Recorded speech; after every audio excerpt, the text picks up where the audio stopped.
अब खबरों की तफसील। दिल्ली अक़लियती कमीशन की कमेटी के मुताबिक दिल्ली के शाहदरा जोन में पार्कों पर कब्जा करके 184 मंदिर बनाए गए हैं। इसके अलावा पार्कों पर गैर कानूनी कब्जा करके 11 मसाजिद और मज़ार, 2 गिरजाघर और 4 गुरुद्वारे भी बनाए गए हैं।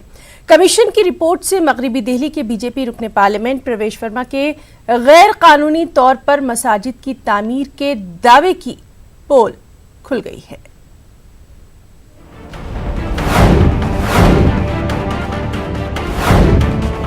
मगरिबी दिल्ली के मेंबर पार्लियामेंट प्रवेश वर्मा ने दिल्ली में 54 गैर कानूनी मस्जिदों की फहरिस्त दिल्ली के एलजी अनिल बैजल को सौंपकर तनाजा खड़ा किया था। आज इस मामले को लेकर दिल्ली अक़लियती कमीशन की जांच कमेटी ने अपनी रिपोर्ट पेश की। कमेटी ने अपनी रिपोर्ट में कहा कि प्रवेश वर्मा की फहरिस्त में 54 नहीं बल्कि 58 मकामात की निशानदेही की गई थी। 54 की फहरिस्त में 2 कब्रिस्तान, 2 मस्जिदें और 1 मदरसा दिल्ली वक्फ बोर्ड का पाया गया। एक कब्रिस्तान को खुद दिल्ली हुकूमत की वजारत शहरी तरक्कियात ने दिल्ली वक्फ बोर्ड को अलॉट किया था। 7 मस्जिदों को DDA और DUSIB के जरिए ग्राम सभा के नाम से मस्जिद के लिए अलॉट किया गया है। 6 मसाजिद और 1 मदरसा जमीन खरीद कर तामीर किए गए हैं और 2 मदरसे किराए पर चलाए जा रहे हैं। 8 मकामात पर कोई भी इमारत नहीं मिली। 1 मस्जिद ऐसी मिली जो 1617 में तामीर की गई थी, जो दिल्ली वक्फ बोर्ड के तहत आती है। 2 मज़ार जो हैं उसने कन्वर्ट कर दिया गया मंदिर में। ये दोनों मज़ार लीगली बनाया गया है। वो इलीगल सो कॉल्ड जो इलीगल नहीं है, जो मज़ार थे उनको जो है उन्होंने मंदिर में तब्दील किया जा चुका है। जो आज असलियत है वो उसकी उस मज़ारों की वो मंदिर है। 8 जगहें जो हैं जो इस लिस्ट में जिसको मस्जिद, मज़ार, मदरसा या कब्रिस्तान की तौर पर दिखाया गया था, उनमें या तो कुछ जो है एड्रेसेस मिले नहीं, मतलब वो थे ही नहीं। हमने जो पब्लिक डोमेन में गवर्नमेंट का जो डेटा है उसके बेसिस पे जो निकाला है, उसमें हमने 562 दिल्ली में वक्फ बोर्ड के कब्रिस्तान है जो कब्ज़ा हो चुके हैं। उसमें से 11 तो गवर्नमेंट ऑफ इंडिया की जो सबसे इम्पॉर्टेंट एंटिटी है आर्कियोलॉजिकल सर्वे ऑफ इंडिया, उसने कब्जा किए हुए हैं 11 कब्रिस्तान। एक हमने, क्योंकि हमें फिनोमेना भी कि किस तरह के फिनोमेना रिलीजियस स्ट्रक्चर्स के बारे में आ रहे हैं, इसके बारे में हमारे मैंडेट में था और तमाम मज़हबों के, खाली मुसलमानों के नहीं। तो उसमें हमने ये पाया कि कुछ गुरुद्वारे और कुछ जो है ख़ास तौर पे जो मंदिर हैं, उसके लिए ज़रूरी नहीं कि आप जो है देखें कि प्रॉपर्टी का क्या, पब्लिक बहुत क्लियर कि सड़क के बीच में, लाल बत्तियों पे या आपके जो है पार्क्स में, फुटपाथ्स में, यहाँ पे साफ तौर पे मंदिर हैं। और उसमें वेस्ट दिल्ली में तो अक्सर जो ये इलीगल मंदिर हैं उनके ऊपर जो है प्रवेश वर्मा की तस्वीरें लगी हुई हैं। झूठ पर मबनी प्रवेश वर्मा की इस रिपोर्ट की सच्चाई सामने लाने के बाद दिल्ली अक़लियती कमीशन की कमेटी ने प्रवेश वर्मा के खिलाफ FIR दर्ज करते हुए कानूनी कार्रवाई की सिफारिश की है। इस पूरे मामले में दिल्ली अक़लियती कमीशन ने इस बात पर जोर दिया है कि प्रवेश वर्मा के खिलाफ कार्रवाई जरूर होनी चाहिए। कमीशन जल्द ही इस मामले में कार्रवाई को लेकर फैसला करेगा। पहली कमीशन को हमने रिकमेंडेशन ये दिया है कि हमारी पूरी कमेटी की तरफ से कि जो इलीगल मस्जिद, कब्रिस्तान, मज़ार, मदरसा की जो वेस्ट दिल्ली और उसके आसपास में जो इन्होंने कहा कि 20 साल में ये हुए हैं, ये हमने एक सिरे से पूरी तरह से झूठा पाया है।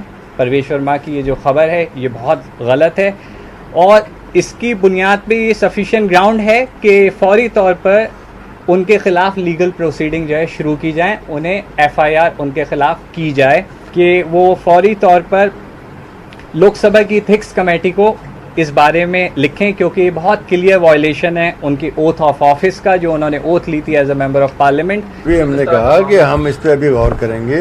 ये सिर्फ हमको परसों शाम को मिली है और लेकिन चूँकि बहुत काफ़ी आप लोगों की बरादरी की तरफ से भी बहुत दबाव था कि भाई बताइए क्या हो रहा है, क्या हो रहा है, तो फिर इसलिए हमने जो है ना उसको आज आम कर दिया, उसको प्रिंट भी करा दिया उसको। लेकिन उसकी सिफारिशें जो हैं, जो रिकमेंडेशन, उसको हम बैठ के गौर करेंगे और जिसको हम चाहेंगे कि समझेंगे कि ये प्रैक्टिकल है और ये ठीक है हमारे लिए करना, वो हम करेंगे उसको। जांच रिपोर्ट में 562 कब्रिस्तानों पर गैर कानूनी तौर पर कब्जा किए जाने और खासतौर से ASI के जरिए 11 कब्रिस्तानों के कब्जे का भी खुलासा किया गया है। न्यूज़ 18 उर्दू के लिए दिल्ली से खुर्रम शहजाद की रिपोर्ट। समाजवादी पार्टी के लीडर और उत्तर प्रदेश के साबिक वजीर आजम खान की मुश्किलें हर गुजरते दिन के साथ बढ़ती ही जा रही हैं। आजम खान के खिलाफ इन्फोर्समेंट डायरेक्टरेट ने बड़ी कार्रवाई की है। ईडी ने PMLA के तहत आजम खान के खिलाफ केस दर्ज कर लिया है। रामपुर के थाने में दर्ज हुए 3 मामलों को बुनियाद बनाते हुए ईडी ने ये बड़ी कार्रवाई की। मनी लॉन्ड्रिंग मामले में ईडी कई जायदादों को जल्द ही अटैचमेंट कर सकती है। केंद्रीय जांच एजेंसी ईडी ने आजम खान के खिलाफ मामला दर्ज कर लिया है। दरअसल उत्तर प्रदेश में जो स्थानीय थाने में जो आजम खान के खिलाफ मामला दर्ज हुआ था, उसी केस को आधार बनाते हुए ईडी ने बड़ी कार्रवाई करते हुए उस मामले को टेक ओवर कर लिया है। यानी ईडी अब इस मामले में मनी लॉन्ड्रिंग एक्ट के तहत अब केस रजिस्टर्ड की है। मनी लॉन्ड्रिंग एक्ट के अगर धाराओं की अगर बात करें तो ये इतना कठोर कानून माना जाता है कि इसमें जमानत लेना भी काफ़ी मुश्किल होता है। निश्चित तौर पे कहा जा सकता है कि आने वाले वक्त में आजम खान की मुश्किलें और ज़्यादा बढ़ने वाली हैं। वीडियो जर्नलिस्ट अमित और सहयोगी विवेक के साथ शंकर आनंद, न्यूज़ 18, रामपुर, उत्तर प्रदेश। रामपुर जल रहा है और सियासी जमातें इसे बुझाने की जगह आग में मजीद घी डालने का काम कर रही हैं। इंतजामिया ने यहां दफा 144 नाफिज कर रखा है, लेकिन समाजवादी पार्टी के सदर अखिलेश यादव की अपील पर आसपास के अजला के हजारों समाजवादी पार्टी के कारकुन रामपुर पहुंचे। ताहम पुलिस ने उन्हें हिरासत में ले लिया। पुलिस ने आजम खान के बेटे अब्दुल्ला आजम को कुछ शर्तों के साथ रिहा कर दिया। उनसे कहा गया कि वो घर में ही रहेंगे, साथ ही किसी तरह का मुजाहरा करने की भी कोशिश नहीं करेंगे। महकमा पुलिस का कहना है कि अब्दुल्ला आजम अगर घर से बाहर निकले तो उन्हें फिर से गिरफ्तार कर लिया जाएगा। वहीं अपोजिशन का इल्जाम है कि रियासती हुकूमत रामपुर में लोगों के जमहूरी हुकूक को कुचलने का काम कर रही है। हुकूमत का कहना है कि जो जैसा करेगा वैसा भरेगा। वहाँ पे 144 धारा लगा दिया है और हमने वहाँ पे राजनीतिक दलों के नेताओं की आवाजाही को रिस्ट्रिक्ट कर दिया है। उन्होंने एक पर्टिकुलर राजनीतिक पार्टी ने कॉल किया था कि वहाँ पे पहुँचा जाए 7 या 9 जिलों के लोग। हमने वहाँ पे सभी को, अपने पूरे लोकल पुलिस ऑफिसर्स को हमने निर्देशित किया है कि कोई भी व्यक्ति कानून को अपने हाथ में नहीं लेगा और यदि वो 144 धारा का उल्लंघन करता है तो उसके खिलाफ कार्रवाई होगी। जो गलत करेगा उसको सज़ा मिलेगी और पुलिस और प्रशासन कानून सम्मत अपनी कार्रवाई कर रहा है। मुझे लगता है कि उसमें किसी को कोई सवाल उठाने का विषय नहीं है कि यह कोई सवाल है। अगर आप, मैं या अन्य कोई सदस्य इस प्रकार के कोई गलत काम करेगा तो उसके खिलाफ भी वही कार्रवाई होगी। भाजपा सरकार पूरी तरह से लोकतांत्रिक कार्रवाई करने में लगातार लगी हुई है। वहाँ नागरिक अधिकारों को कुचला जा रहा है, लोकतंत्र की हत्या की जा रही है। अब्दुल्ला आजम को गिरफ्तार करना, मोहम्मद आजम खान साहब को अपमानित करना, फर्जी केस उनके ऊपर लगाना, और ऐसा कहीं हो सकता है कि किताब चोरी की बात आजम साहब करते हों। जोमेटो के मुस्लिम डिलीवरी बॉय को बदलने का मुतालबा करने वाले अमित शुक्ला पर पुलिस इम्तनाई कार्रवाई कर रही है। पुलिस के मुताबिक अमित शुक्ला पर नजर रखी जा रही है। जबलपुर के SP के मुताबिक शहर में तमाम मज़ाहिब के लोग मिलजुल कर रहते हैं और ऐसे में किसी को भी अमन व अमान की फिजा को खराब करने नहीं दिया जाएगा। इसीलिए पुलिस ने अमित शुक्ला के खिलाफ 107-16 के तहत मामला दर्ज करने की तैयारी भी कर ली है। पुलिस के मुताबिक अगर मुस्तकबिल में अमित शुक्ला की जानिब से किसी के भी मजहबी जज्बात को मजरू करने की कोशिश भी की जाती है तो उनके खिलाफ सख्त कार्रवाई की जाएगी।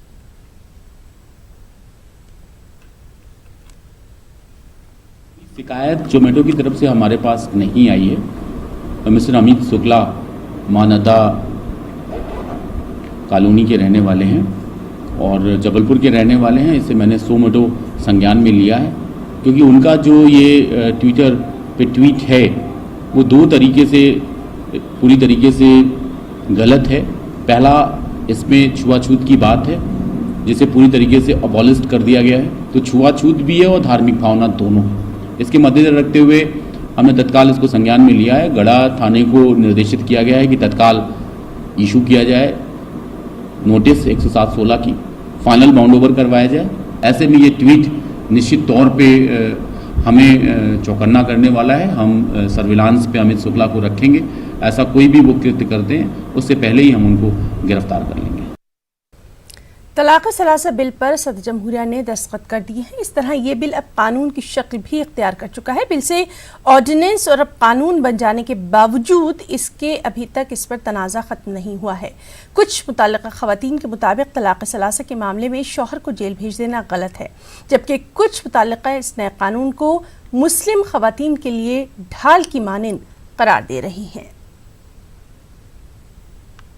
कानून लाना है तो इसके अंदर बहुत सी खामियां हैं, उसको तब्दील किया जाए। जो 3 साल की जेल है उसके बजाय आप महर की रकम को 10 गुना 20 गुना जो भी करके आप सज़ा में रख सकते हो। उनको हमारा मुस्लिम पर्सनल लॉ चाहिए और इंसाफ चाहिए जो सरकार हमें नहीं दिला सकती।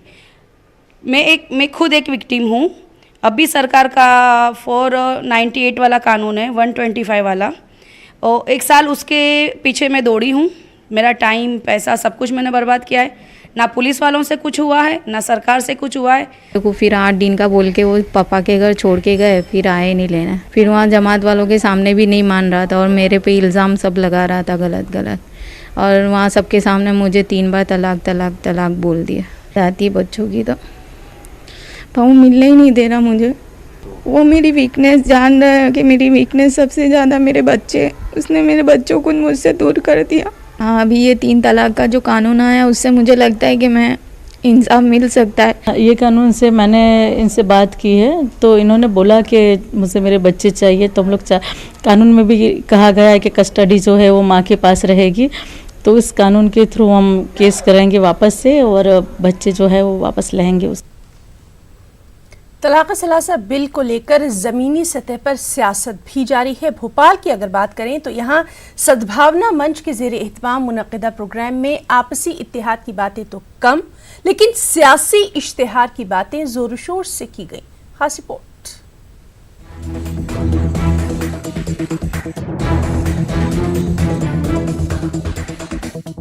सद्भावना मंच के ज़ेरे एहतमाम भोपाल में सभी कौमों के बीच आपसी इत्तेहाद के फरोग को लेकर मुज़ाकरे का इनेकाद किया गया था।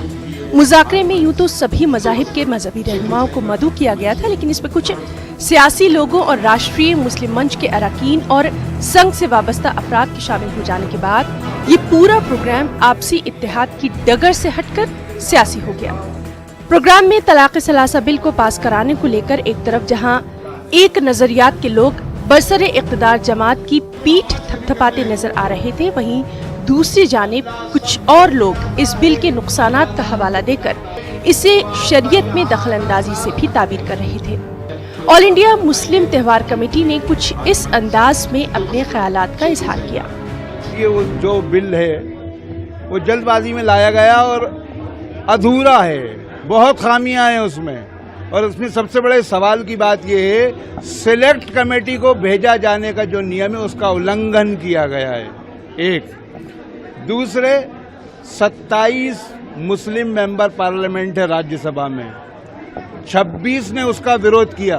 तो ये जो 26 ने विरोध किया, क्या सब ना समझें सरकार की नजर में? सिर्फ एक विद्वान कानून मंत्री हैं या उनके ऊपर जो लोग हैं वो हैं? सद्भावना मंच के ज़ेरे इत्माम भोपाल के MP नगर के होटल कान्हा में मुनक़िदा मुज़ाकरे में संघ लीडर इंद्रीश कुमार को बतौर खास मुकर्रर के तौर पर मदऊ किया गया था। उन्होंने भी इब्तिदा में सभी मज़ाहिब की मजहबी किताबों का हवाला देते हुए अपनी बात आपसी इत्तिफाक से शुरू की, लेकिन इसके बाद उन्होंने भी अपनी बात का रुख तलाक़ सलासा बिल की जानिब भी मरकूज कर दिया। मुज़ाकरे में कुछ लोगों के जरिए जब ये सवाल उठाया गया कि तलाक़ सलासा के नाम पर जब मर्द को सीधे जेल होगी तो ऐसे में वो शादी करके औरत को बगैर तलाक के ही हिरासा करेगा और ऐसी सूरत में औरत के लिए खुला लेने का रास्ता भी बंद हो जाएगा। और इस सवाल के जवाब में इंद्रीश कुमार ने क्या कुछ कहा, आप भी सुनिए। जो ये प्रश्न खड़ा कर रहे हैं वो बता रहे हैं कि मुसलमान खुदा के रास्ते पर रसूल को मानते हुए चलने वाला नहीं है, वो बेईमान है और बदतमीज है। मुसलमान का ये सवाल इस्लाम को दागदार करता है और मुसलमान को स्वयं बेईमान ठहराता है। वो ये मानते हैं कि मुसलमान जो है वह ना खुदा की इबादत करेगा, ना इस्लाम के रास्ते चलेगा, ना हिंदुस्तान के निज़ाम के रास्ते चलेगा और वह गलत रास्ते से चलेगा। मेरा ये भरोसा है कि मुसलमान सही रास्ते पर आए, इसके लिए कानून। इंद्रेश कुमार ने इस मौके पर मुस्लिम समाज के लोगों के साथ भोपाल करबला मैदान के पास वाक़े ग्राउंड में शजरकारी भी की और माहौलियात को बेहतर बनाने पर भी जोर दिया। भोपाल से न्यूज़ 18 उर्दू के लिए मेहताब आलम की रिपोर्ट। कर्नाटक में अक़लियती तलबा को अब तक स्कॉलरशिप नहीं मिल सकी है। इसकी वजह से तकरीबन 9 लाख तलबा वज़ाइफ से महरूम हैं। बच्चों ने गुज़िश्ता बरस से स्कॉलरशिप के लिए दरख्वास्त दी थी। बताया जाता है कि मरकज़ के वेब पोर्टल से डेटा न मिलने की वजह से ये ताख़ीर हुई। इस हवाले से कर्नाटक अक़लियती कमीशन ने मरकज़ी वज़ीर बराए अक़लियती उमूर मुख्तार अब्बास नकवी से भी ख़ास मुलाकात की है।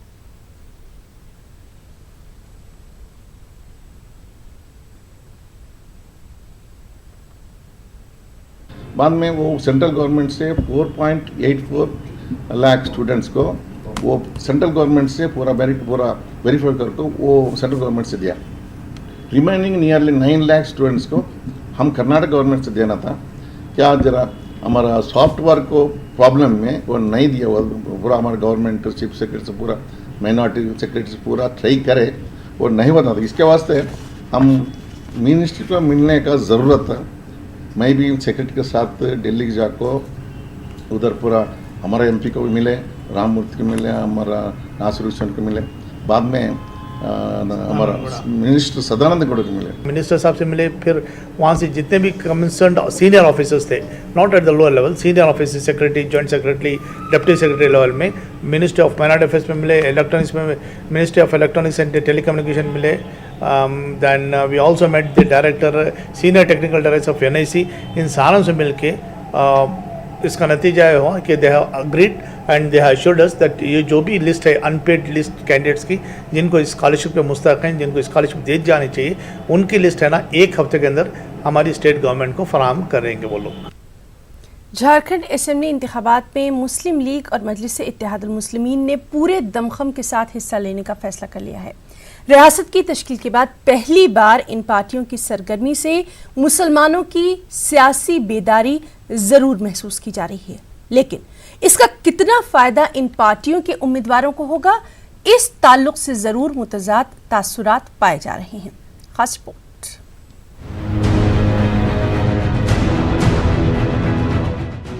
झारखंड में अनकरीब होने वाले असेंबली इंतखाबात के पेश नजर सियासी सरगर्मियां तेज होती जा रही हैं।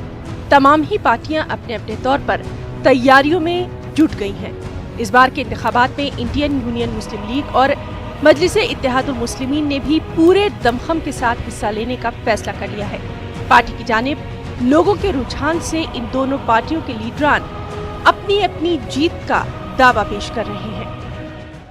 हम झारखंड में बहुत मजबूती से 21 सीट पर इलेक्शन लड़ेंगे और इंशाल्लाह वो रिजल्ट दिखाएंगे हम लोग, इसलिए कि आप देख रहे हैं कि कितने लोग रोज़ बरोज़ ज्वाइन कर रहे हैं। देखिए 25 से 30 सीट तो ऑल इंडिया मजलिस इत्तेहादुल मुस्लिमीन झारखंड के अंदर पूरी मजबूती के साथ लड़ेगी और पूरे दमखम के साथ लड़ेगी और इंशाल्लाह पूरे जीत भी हम लोग इस सीटों में जीत भी हासिल करेगी। चूँकि जिस तरह से झारखंड के अंदर में लोकप्रियता हम लोगों को मिला है मजलिस को, वो देखने और सुनने के लायक है। वाज़ेह है कि असेंबली इंतखाबात के पेश नज़र अजीम इत्तेहाद बनाने की कोशिशें भी की जा रही हैं, लेकिन फिलहाल ये मुमकिन होता नजर नहीं आ रहा। वहीं गुज़िश्ता पार्लिमानी इंतखाबात में बीजेपी की शानदार कामयाबी से पार्टी लीडरान के हौसले बुलंद हैं और ऐसे में मुस्लिम लीग और मजलिस के इंतखाबी मैदान में आने से इन पार्टियों को फायदा कितना होगा, इस ताल्लुक से मुतजाद तासुरात पाए जा रहे हैं। तो पूरे झारखंड के तौर पर अगर आप देखेंगे तो एक बात बहुत साफ नजर आएगी कि मुसलमान सियासी तौर पे एकदम चौकन्ना है। वो किसी ऐसे झांसे में नहीं आने वाला, चाहे वो ओवैसी साहब आ जाएं या मुस्लिम लीग अपने को कहे। मुस्लिम लीग का कोई औकात है नहीं यहाँ पर, बहुत साफ बात है। तो इन लोगों को सिर्फ मुसलमान के नाम पर लोग वोट दे देंगे। मेरा मानना बिल्कुल ऐसा नहीं है। अपोजिशन यूनाइट नहीं अलग अलग चुनाव लड़े, उसका फायदा डायरेक्ट बीजेपी को पहुंचता है। अगर ये लोग मिलजुल करके एक बड़े इत्तेहाद के साथ लड़ेंगे तो बीजेपी हारेगी और कहीं ना कहीं इन पार्टियों को भी सीट मिलेगा। मेरा यही मशवरा है इन पार्टियों से कि आप भी जो इत्तेहाद कायम होगा, यहाँ चुनावी इत्तेहाद बनेगा, उसमें हिस्सेदारी ले और बीजेपी को हराने के लिए एक बड़ा महाज खड़ा करे, तभी बीजेपी हार पाएगी। वरना अलग अलग लड़ेंगे तो बीजेपी फिर सत्ता में आएगी, बीजेपी को रोक सकता है कोई। वाज़ेह है कि गुज़िश्ता असेंबली इंतखाबात में 81 सीटों में से सिर्फ 2 मुस्लिम उम्मीदवारों को कामयाबी मिली थी। दानिश्वरों और समाजी कारकुनान के मुताबिक तकरीबन 1 दर्जन सीटों पर मुस्लिम वोटर फैसला कुन रोल अदा करते हैं। न्यूज़ 18 उर्दू के लिए रांची से नौशाद आलम की रिपोर्ट। उत्तराखंड में मदरसा बोर्ड का क़याम 7 साल कबल हुआ था, लेकिन आज तक बोर्ड खुद का मैनुअल तक नहीं बना पाया है। उत्तराखंड मदरसा बोर्ड आज भी उत्तर प्रदेश मदरसा बोर्ड के मैनुअल से ही काम चला रहा है। हुकूमत किसी भी पार्टी की हो, मैनुअल में किसी को दिलचस्पी तक नहीं। नतीजतन रियासत के 200 से ज़ायद मदारिस को मंजूरी तक नहीं मिल पा रही। खास रिपोर्ट। कहने को तो फाइलों में उत्तराखंड मदरसा बोर्ड बनाया जा चुका है, आधे अधूरे अफसर भी काम कर रहे हैं, लेकिन आपको जानकर हैरानी होगी कि दफ्तर खुलने के 7 साल गुजर जाने के बाद भी मदरसा बोर्ड की गाइडलाइंस ही नहीं है। लिहाजा आज भी उत्तराखंड मदरसा बोर्ड उत्तर प्रदेश मदरसा बोर्ड के नक्शे कदम पर चलने को मजबूर है। मदरसा बोर्ड के जिम्मेदार भी मानते हैं कि अगर बोर्ड को अपना मैनुअल मिल जाए तो न सिर्फ सूबे के सैकड़ों मदरसों की शिकायतों और जरूरतों का निपटारा किया जा सकता है, बल्कि 200 से ज्यादा मदरसों की मंजूरी का रास्ता भी साफ हो सकता है। देखिए, मान्यता समिति में मान्यता दी जाए मदरसा बोर्ड यूपी के आधार पर, क्योंकि नियमावली अभी तक नहीं आई है, इसलिए मदरसा बोर्ड ने अभी तक मान्यताएं नहीं दी हैं। मदरसा बोर्ड अपनी उत्तराखंड की नियमावली की प्रतीक्षा में है। उत्तराखंड में मदरसों को चला रहे जिम्मेदार भी मैनुअल न होने से कई तरह की परेशानियों का सामना कर रहे हैं। बोर्ड के इम्तिहानात हो या फिर बोर्ड से मिलने वाली डिग्रियां या मदरसों की जदीदकारी से जुड़ी मरकज और रियासती हुकूमत की स्कीमें, इन सब पर अमलावरी के लिए अपना मैनुअल नहीं होने से बोर्ड और मदारिस को नुकसान उठाना पड़ रहा है। हालांकि बीजेपी के सीनियर लीडर जल्द ही वज़ीर आला से मिलकर इस परेशानी का हल निकालने की यकीन दहानी करा रहे हैं। जी, हम भी इसकी ज़रूरत महसूस कर रहे हैं। मदरसा बोर्ड उत्तराखंड के कोई कायदे कवानीन और उसूल ज़वाबित नहीं है और कोई नियमावली नहीं बनी हुई है अब तक, जिसकी वजह से हम मदरसे वालों को काफ़ी दिक्कतों का सामना करना पड़ता है। हमारे सामने कोई भी मुश्किल आती है और हम जाते हैं तो वो हमारी हल नहीं हो पाती। देखिए, प्रदेश की वर्तमान सरकार के द्वारा मदरसा बोर्ड में नए पदाधिकारी नियुक्त कर दिए गए हैं और वो पूरी स्थिति को उसका जायज़ा लेंगे और जो अभी कमियां रह गई हैं, जिस प्रकार का उल्लेख नियमावली को लेकर किया जाता है, उसको भी ठीक किया जाएगा, क्योंकि वर्तमान में उत्तराखंड में उत्तर प्रदेश की नियमावली चल रही है, जबकि एक्ट अपना बन चुका है। उत्तराखंड मदरसा बोर्ड से रजिस्टर्ड 297 मदरसे चलाए जा रहे हैं और इन मदारिस के तलबा अपने बोर्ड के मैनुअल से महरूम हैं। अब ये देखना अहम होगा कि उत्तराखंड मदरसा बोर्ड के अपने मैनुअल के होने का इंतजार कितना लंबा खिंचता है। न्यूज़ 18 उर्दू के लिए देहरादून से आसिफ की रिपोर्ट। जंग आज़ादी में उलमाए दीन का किरदार के उन्वान से भोपाल में हफ्ते रोज़ा तकरीब का इनेकाद किया जाएगा। भोपाल में आरिफ मसूद फैंस क्लब के ज़ेर एहतमाम 5 साल कबल ये मुहिम शुरू की गई थी ताकि नई नस्ल को जंग आज़ादी में उलमाए दीन के किरदार से वाकिफ करवाया जा सके। प्रोग्राम का आगाज़ 2 अगस्त से होगा, जिसमें मध्य प्रदेश के 130 स्कूलों के तलबा शिरकत करेंगे। नस्ल को पता होना चाहिए कि इस देश में मुस्लिम्स ही नहीं, मुस्लिम्स धर्म गुरुओं का इतना बड़ा योगदान है कि हज़ारों लाखों की तादाद में जानों की कुर्बानी देकर ये मुल्क आज़ाद कराया और ये मुल्क खुशहाल रहे, इस मुल्क को तरक्की याफ्ता बने, दुनिया में ये मुल्क आला मुल्क कहलाए। इसी निस्बत से उनने जान की कुर्बानियाँ दी थी और ये तभी संभव है जब सब मिलजुल कर रहें। तो आओ हम जंग आज़ादी में उलेमाओं की कुर्बानी याद करें। ये प्रोग्राम 2 तारीख से 8 तारीख तक शहर के विभिन्न चौराहों पर होगा और जगह जगह इसके प्रोग्राम मुनक्किद होंगे और बच्चे इसमें पार्टिसिपेट करेंगे और इंशाल्लाह उसका फाइनल प्रोग्राम जो हर साल इकबाल मैदान पे कराते हैं, 20 से 25 अगस्त के बीच में हम लोग इस बार इकबाल मैदान पे वो प्रोग्राम करेंगे। तो बुलेटिन में फिलहाल इतना ही। आदाब। इस न्यूज़